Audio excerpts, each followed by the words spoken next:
ഇന്നൊരു get ready with me ആണ് കേട്ടോ. കൂട്ടത്തിൽ ചെറിയൊരു കഥയും കൂടി പറയാം. എൻ്റെ ഓർമ്മയിൽ ഞാൻ ആദ്യമായിട്ട് പുറത്തേക്ക് സാരി ഉടുത്തത് 2013 കേട്ടോ.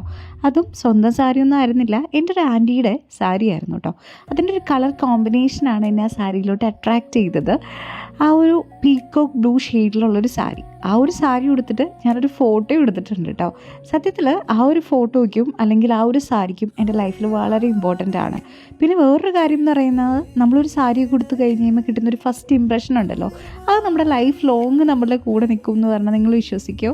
പക്ഷേ വിശ്വസിക്കണം കേട്ടോ. എനിക്ക് ആ ഒരു ഫസ്റ്റ് സാരി ഉടുത്തപ്പോൾ കിട്ടിയ കുറച്ച് കോംപ്ലിമെൻറ്റ്സ് തന്നെയാണ് പിന്നീട് എനിക്ക് സാരി ഉടുക്കാനുള്ള ഒരു കോൺഫിഡൻസ് ആയിട്ട് മാറിയത്. ഫേവറേറ്റ് ഒരു കോസ്റ്റ്യൂം എന്ന് പറയുന്നത് അത് സാരി തന്നെയാണ്. എനിക്ക് എന്നെ സാരിയിൽ കാണാൻ ഭയങ്കര ഇഷ്ടമാണ് കേട്ടോ. അപ്പോൾ എന്തെങ്കിലുമൊക്കെ ഫങ്ഷൻസ് വരുമ്പോൾ ഞാൻ പൊതുവേ ചൂസ് ചെയ്യുക സാരിയാണ്. പക്ഷേ നിങ്ങൾ കേട്ടിട്ടുണ്ടോയെന്ന് അറിയില്ല, പൊതുവേ ആളുകൾ പറയുന്നത് ഈ യങ്സ്റ്റേഴ്സൊക്കെ സാരി പൊതുവെ ഒഴിവാക്കാറാണ് പതിവ്. കാരണം നമ്മൾ സാരി എടുക്കുമ്പോൾ കുറച്ചുകൂടി ഏജ് കൂടുതലായിട്ട് തോന്നുന്നു. എനിക്കങ്ങനെ ഒരു പ്രശ്നം തോന്നിയിട്ടില്ല കേട്ടോ. ചിലപ്പോൾ എന്നെ കാണുമ്പോൾ മറ്റുള്ളവർക്ക് തോന്നുന്നുണ്ടോ എന്ന് എനിക്കറിയത്തില്ല.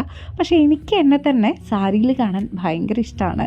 അതുകൊണ്ട് തന്നെ ആരെന്തൊക്കെ പറഞ്ഞാലും ഞാൻ എൻ്റെ ഫസ്റ്റ് പ്രിഫറൻസ് സാരിക്ക് കൊടുക്കാറുണ്ട് കേട്ടോ. ഇങ്ങനെ സാരീസിനെ ഇഷ്ടപ്പെടുന്ന അധികം പേരെ ഞാൻ അങ്ങനെ കണ്ടിട്ടില്ല.